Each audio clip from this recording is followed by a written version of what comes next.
Bonjour et bienvenue à tous. Comme vous pouvez le voir dans le titre de la vidéo, alors on va créer ensemble un petit jeu en Python. C'est un jeu assez simple qui consiste à faire deviner un nombre aléatoire compris entre 1 et 100. Le joueur, quant à lui, va disposer d'un nombre limité d'essais et à chaque fois, s'il ne trouve pas la bonne réponse, le jeu va lui indiquer si sa proposition est au-dessus ou en dessous du nombre mystère. La partie se termine donc quand le joueur n'a plus d'essais ou s'il trouve le bon nombre. Alors il n'y a aucun prérequis pour cette vidéo, donc pas de panique si vous n'avez jamais programmé dans votre vie. Il n'y aura même pas besoin d'installer quoi que ce soit car nous allons utiliser un interpréteur en ligne dont l'adresse se trouve dans la description. Alors maintenant je vous invite à aller sur l'interpréteur en ligne. Alors pour ce faire vous avez deux choix. Vous pouvez cliquer sur le lien dans la description ou copier directement l'URL. Voilà, hop. On se retrouve sur l'interpréteur. Donc il y a deux espaces comme on peut le voir. À gauche, l'espace de programmation, donc on va coder en Python. Donc le Python c'est un langage qui est assez simple, c'est pour ça que je l'ai choisi d'ailleurs. Et à droite, eh bien, on a ce qu'on appelle un shell ou une console. Donc quand on clique sur Run, c'est-à-dire qu'on lance le programme, eh bien, on voit que le programme nous écrit quelque chose directement dans la console. Et on peut aussi répondre au programme en écrivant des choses. Là, pour l'instant, ça ne sert à rien, mais plus tard, vous verrez, ça va servir. Il est important pour la suite de savoir ce que c'est qu'une variable et qu'une fonction. Donc là, ce qu'on peut voir déjà dans le code à gauche, il y a une fonction qui s'appelle print, qui est appelée avec une chaîne de caractères hello world. Donc si j'appuie sur run, en fait, cette fonction, elle a pour objectif d'afficher quelque chose dans la console.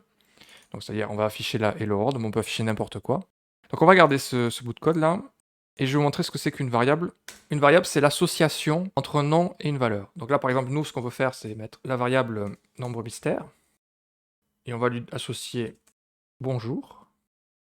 On va afficher cette variable.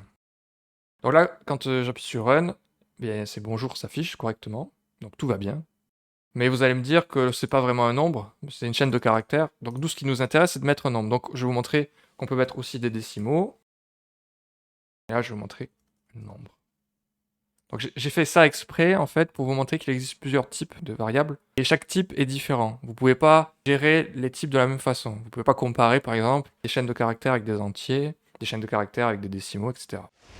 Donc là, actuellement, ce que nous avons, c'est un nombre mystère qui vaut toujours 10. Et c'est pas forcément quelque chose que l'on souhaite. C'est-à-dire qu'on souhaiterait qu'à chaque partie, le nombre mystère, il change. Donc on va générer aléatoirement un nombre mystère compris entre 1 et 100. Alors pour ce faire, il va falloir faire deux choses. Ce qu'on va faire d'abord, c'est importer un module. Donc import random. Donc random, ça veut dire aléatoire en anglais. Donc on va importer un module. Donc le module, en fait, contient un ensemble de fonctions. Donc ici, dans le module random, il existe plein de fonctions pour générer des nombres aléatoirement. Donc là, ce qu'on va faire, c'est faire random.randint int 1,100. Cette fonction randint qui est présente dans le module random nous permet de générer un nombre compris entre 1 et 100. On peut tester en appuyant sur run et on va voir à chaque fois voilà, un nombre différent. Actuellement, il n'y a pas vraiment d'interaction avec l'utilisateur. Donc là, ce qu'on va faire, c'est qu'on va demander à l'utilisateur de saisir un nombre compris entre 1 et 100. Pour ce faire, il existe une fonction qui s'appelle input. Donc on va faire ça tout de suite. Donc on va mettre dans la variable entrée le résultat de input. Alors dans input, il y a une chaîne de caractères en paramètres qui va nous permettre d'afficher quelque chose sur la console. Donc là, on va mettre veuillez saisir un nombre compris entre 1 et 100. Donc là, je mets un backslash n à la fin pour retourner à la ligne. Et on va même faire print entrée pour voir ce que l'utilisateur a saisi. Donc je mets 47. Et là, vous voyez, c'est réécrit en dessous, 47. Donc print a bien réécrit la valeur d'entrée qu'on vient de saisir. Pour la suite de l'exercice, on va avoir besoin de ce qu'on appelle les boucles. Donc on va avoir une boucle qui s'appelle la boucle while, ou tant que. Donc je vais vous montrer ça dans un petit exemple. Alors while, entrée est différent de 42.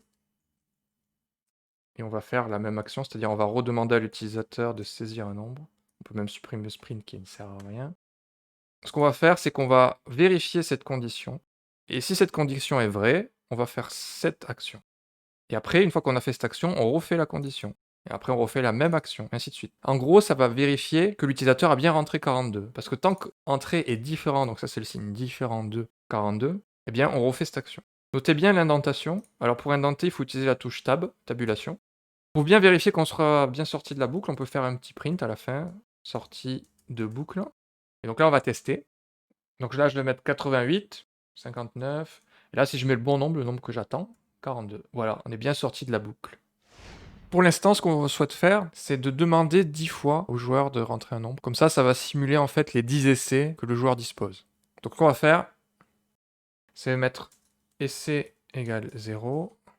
Donc c'est le nombre d'essais actuellement effectués. Essai max égale 10. Et donc nous, ce qu'on va faire, c'est qu'on va faire tant que essai est différent de essai max, on va demander à l'utilisateur de rentrer quelque chose. On peut supprimer cette ligne aussi.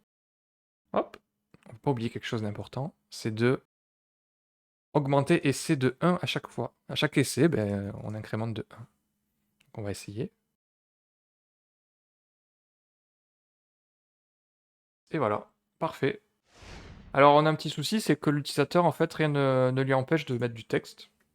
Voilà, je mets du texte. Et ça fonctionne très très bien.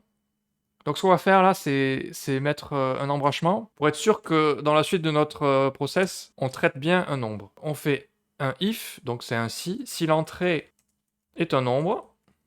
Donc on utilise une fonction qui fait partie de la variable entrée, qui s'appelle isDigit, parce que c'est une chaîne de caractères, et dans la chaîne de caractères, il y a aussi des fonctions.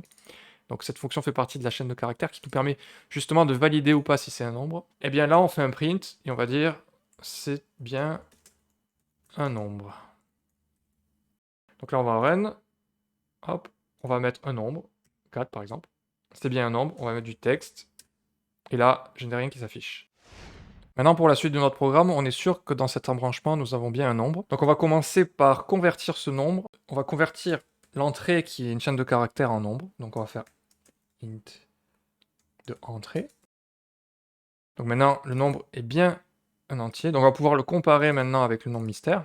On fait un if nombre est égal, alors attention au double égal, hein, nombre mystère. Donc on compare si le nombre entrée est égal au nombre mystère. Si c'est le cas, ben, le joueur a gagné.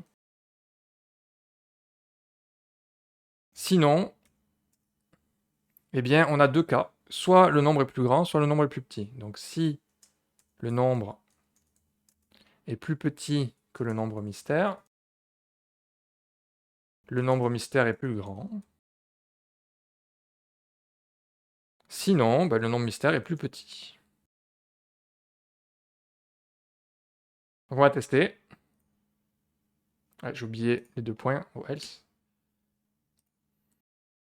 On va mettre 45 qui est plus grand que 26. Donc le nombre mystère est plus petit que 45.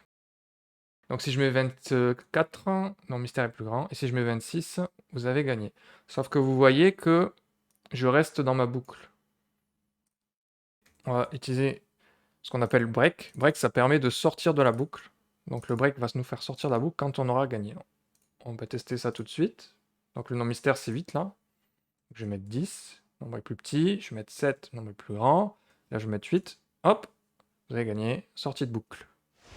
Alors maintenant, on peut nettoyer la sortie de boucle. Et ce qu'on va faire, c'est aussi le message pour dire au joueur qu'il a perdu. Donc, il y a un cas qui est if essai est égal à essai max. C'est-à-dire qu'on a utilisé tous nos essais et qu'on n'a pas trouvé le nombre. Et bien là, on va faire un print de vous avez perdu. Sinon, alors on va faire un else ici, paf, et on décale tout ça. Sinon, eh ben on fait le process normal. On va essayer ça tout de suite. Donc je vais me tromper 10 fois. Et là, on a bien le message, vous avez perdu. Ça y est, on a fini, le programme fonctionne correctement. Alors il y a juste un petit truc à faire, c'est d'enlever le print en haut là, pour éviter que le joueur puisse voir la réponse à chaque fois qu'on lance le jeu. Donc c'est parti, là on voit plus la réponse, vous voyez, donc c'est cool. Donc on peut jouer. C'est parti. Wouh, plus grand. 80, plus petit, 70. Ah, j'ai gagné, j'ai eu de la chance. Félicitations, notre jeu est terminé, donc j'espère que ça vous a plu.